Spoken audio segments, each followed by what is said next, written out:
everyone, it's Channon Rose, and in today's video, I'm gonna be reading some very scary stories. I found like a few off Reddit, and then also you guys really wanted me to read some scary stories from these books that were sent to me. So I'm gonna read you some really scary stories. These actually gave me nightmares last night when I was like reading through them to find out like what would be good stories to tell you guys. And I like full on had nightmares. So just a forewarning, if you get really scared easily, maybe don't watch this video because it may give you nightmares and freak you out when you're home alone. So I'm gonna start with the Reddit ones because those are a little bit longer, and then the ones in the book are a little bit shorter. So this is a story about a Canadian pig farmer who was a serial killer, and he would murder, like I think he would rape and murder these women, and then he would feed them to the pigs on his farm, and then he would sell these pigs for money. So sick and twisted, but it gets even better. So let me just tell you, like, let me just read what it says. This is a true story, by the way, as far as I know. It's got like a whole Wikipedia and everything. His name was Robert Pickton, who is a multi-millionaire pig farmer. He was a serial killer who was found guilty for 6 murders, all of which being women, but charged for 20.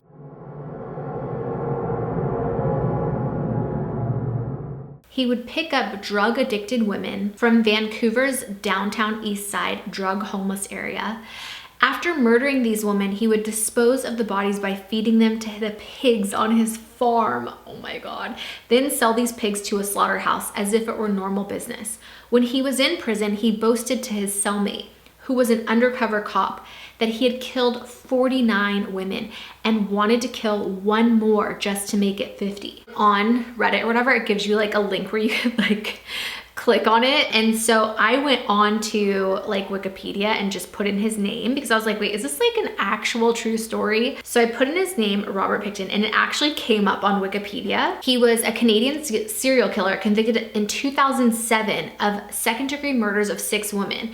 Arrested in 2002, he was the subject of a lengthy investigation that yielded evidence of numerous other murders. He was known as the pig farmer killer, or the pig-headed killer, or pork chop Rob. Oh my God. So he's serving life in prison right now, and it says that he had between 6 to 49 victims. In the span of his crimes, this is like the creepiest part, is that this went on from 1983 to 2002. How do people get away with murder for that long? I don't understand it, but they do, and it's really creepy and scary. He was charged with the death of an additional 20 women, many of them, like I said, from downtown Vancouver's like downtown east side. And it says that he has no possibility of parole. So this is the background on Wikipedia. And any of you guys can look this up and like read it for yourself, but I thought it would be fun if I read it for you. I mean, not fun. I hope that this does not come off like me like thinking that this is funny at all, because obviously this is disgusting, but it's just scary, and I like wanted to tell you guys some like scary true stories, so be careful out there. It says in 1992, Robert William Pickton and his brother David owned a farm in Port Quality, British Columbia, east of Vancouver. Worker Bill Hiscock called it a creepy looking place and noted that it was patrolled by 270 kilograms or 600-pound boar, one of the few pigs on the farm. I never saw a pig like that, who would chase at you and bite you. It was running out with the dogs around the property. He described Pickton as a pretty quiet guy, hard to strike up a conversation, and whose sometimes bizarre behavior, despite no evidence of substance abuse, would draw attention. The Pickton brothers began to neglect the site's farming operations. They registered a non-profit charity, the Piggy Palace Good Times Society, with the Canadian government in 1996 claiming to organize, coordinate, manage, and operate special events, functions, dances, shows, and exhibitions on behalf of service organizations, sports organizations, and other worthy groups. Its events included raves and wild parties featuring Vancouver sex workers and gatherings in converted slaughterhouses on the farm. Like, how creepy and weird. Ugh. These events attracted as many as 2,000 people, and members of the Hells Angels were also known to frequent the farm. On March 23rd, 1997, Pickton was charged with the attempted murder of sex worker Wendy Lynn Eistetter, who he had stabbed several times during an altercation at the farm. Eistetter had informed police that Pickton handcuffed her, but that she had escaped after suffering several lacerations. She told them she had disarmed him and stabbed him with his weapon. Pickton sought treatment at Eagle Ridge Hospital while Eistetter recovered at the nearest emergency room. He was released on $2,000 bond. The charge was dismissed in January 1998. Months later, the Picktons were sued by Port Colton officials for violating zoning ordinance, neglecting the agriculture for which it had been zoned, and having altered a large farm building on the land for the purpose of holding dances, concerts, and other recreations. The Picktons ignored the legal pressure and held a 1998 New Year's party, after which they were faced with an injunction banning future parties. The police were authorized to arrest and remove any person attending future events of the farm. The society's nonprofit status was removed the following year for inability to procure financial statements, and it was subsequently disbanded. Over the course, okay, so this is about the murders. Over the course of the next 3 years, Hiscox noted that women who visited the farm eventually went missing. On February 6, 2002, police executed a search warrant for illegal firearms on the property. After the Picktons were taken into custody, police obtained a second court order to search the farm as part of the BC Missing Women investigation. Personal items belonging to missing women were found at the farm, which was sealed off by members of the Joint Vancouver Police Department Task Force. The following day, Pickton was charged with weapons offenses. He was later released and kept under police surveillance. Okay, so this, I'm gonna stop right there just for a second because I have to say something. Hello, like, okay, so these women are going missing. This guy has already has a shady past of doing weird stuff on the farm and getting in trouble with the law. And now there's missing women and you're finding their belongings at the farm. Doesn't that add up? If I were a private investigator on this case, I would be having this person in custody for the safety of other women just based off the evidence that they've found so far. Sometimes I'm like, how do they let these people go? I know if you don't have enough evidence, you can't hold them, but I don't know. It just sometimes I wish that there was something in the law that made it so that for the safety of others, you hold that person. It just kills me because I know that he was still killing women during this time when the police were supposedly kept him under surveillance. So then on February 22nd, so this is not very long after, thank God, Pickton was arrested and charged with 2 counts of first-degree murder in the deaths of Serena Abasti and Mona Wilson. On April 2nd, 3 more charges were added for the murders of Jacqueline McDonald, Diane Rock, and Heather Bottomley. A 6th charge for the murder of Andrea Joesbury was laid on April 9th, followed shortly by a 7th for Brenda Wolfe. So sad. On September 20th, 4 more charges were added for the slayings of Georgina Papin, Patricia Johnson, Helen Hallmark, and Jennifer Firmiger. 4 more charges of the murders of Heather. I mean, it just keeps going on. And then it says on October 3rd, bringing to the total to 15. This was the largest investigation of any serial killer in Canadian history. On May 26, 2005, 12 more charges were laid against Pickton for the killings of all these other poor women that I just think is so sad. So it basically bringing the total number of first-degree murder charges to 27 women. Excavations continued at the farm through November 2003. The cost of the investigation is estimated to have been $70 million by the end of 2003, according to the provincial government. Oh my gosh. Are you kidding me? This is crazy. As of 2015, the property is fenced off under lien by the Crown and Right of British Columbia. In the meantime, all the buildings on the property have been demolished. Forensic analysis proved difficult because the bodies may have been left to decompose or be eaten by insects and pigs on the farm. During the early days of the excavations, forensic anthropologists brought in heavy equipment, including 2 50-foot conveyor belts of soil sifters to find traces of human remains. On March 10, 2004, the government revealed that Pickton may have ground up human flesh and mixed it with pork that he sold to the public. What?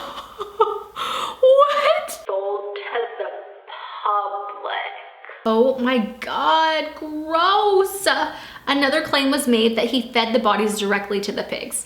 Okay, that is a freaking horror story if I've ever heard one. Okay, disgusting.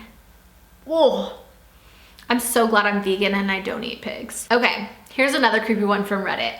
So this is a really short one. A 58-year-old man living alone in Japan started hearing noises at night and noticing things out of place in his house. He installed video cameras. Turns out a homeless woman had been living in his attic and cupboards for almost a year in his house, undetected. Okay, can I just say something? First of all, that's so freaking creepy to know that like there's somebody living in your attic and like your cupboards and stuff. Like that's super creepy. Second of all, for a whole year, like you didn't know that there was someone living in your attic. I mean, I guess if they're like good at hiding and quiet and stuff. I feel like because I live at home, this is pregnancy brain on a whole new level. Because I work from home and I'm here so often, like I feel like I would know. No, nobody should be living in my attic. I'm home too often. But like for people that have like a schedule where they're like out most of the day, you know what I mean? And like are very social on the weekends, so they're not home very often. Like I feel like that would be a good place. And someone can get away like living in your attic for a year, but like that is so creepy. There's a whole article on it, by the way, on Reddit. Nuts. Those are creepy stories. So now I'm gonna read, these are really short stories in here, but I know you guys really wanted me to read some in here because you said they were really good. And I actually found 2 that were really good, so I'm gonna read them to you. Okay, this one's creepy. It's called The Bus Stop. Ed Cox was driving home from work in a rainstorm. While he waited for a traffic light to change, he saw a young woman standing alone at the bus stop. She had no umbrella and was soaking wet. "Are you going toward Farmington?" he called. "Yes, I am," she said. "Would you like a ride home?" "I would," she said. And she got in. "My name is Joanna Finney. Thank you for rescuing me." I feel like this is like the beginning of a porn video or something. "I'm Ed Cox," he said, "and you're welcome." On the way, they talked and talked. She told him about her family and her job and where she had gone to school, and he told her about himself. By the time they got to her house, the rain had stopped. "I'm glad it rained," Ed said. "Would you like to go out tomorrow after work?" "I'd love to," Joanna said. She asked him to meet her at the bus stop since it was near her office. They had such a good time. They went out many times after that. Always, they would meet at the bus stop, and off they would go. Ed liked her more and more each time he saw her. But one night, when they had a date to go out on, Joanna did not appear. Ed waited at the bus stop for almost an hour. Maybe something is wrong, he thought, and he drove to her house in Farmington. An older woman came to the door. "I'm Ed Cox," he said. "Maybe Joanna told you about me. I had a date with her tonight. We were supposed to meet at the bus stop near her office, but she didn't show up. Is she all right?" The woman looked at him as if he had said something strange. "I am Joanna's mother," she said slowly. "Joanna isn't here now. But why don't you come in?" Ed pointed to a picture on the mantle. "That looks just like her," he said. "It did once," her mother replied, "but that picture was taken when she was your age, about 20 years ago." A few days later, she was waiting in the rain at the bus stop. A car hit her and she was killed. I literally have chills, like, just reading that out loud. Like, that's so creepy to me. So I thought that was like a pretty scary story. Okay, this one, this one's pretty gross and creepy too. And this will be the last one. It's called Sam's New Pet. Sam stayed with his grandmother when his parents went to Mexico for their vacation. "We are going to bring you back something nice," his mother told him. "It will be a surprise." Before they came home, Sam's parents looked for something Sam would like. All they could find was a beautiful sombrero.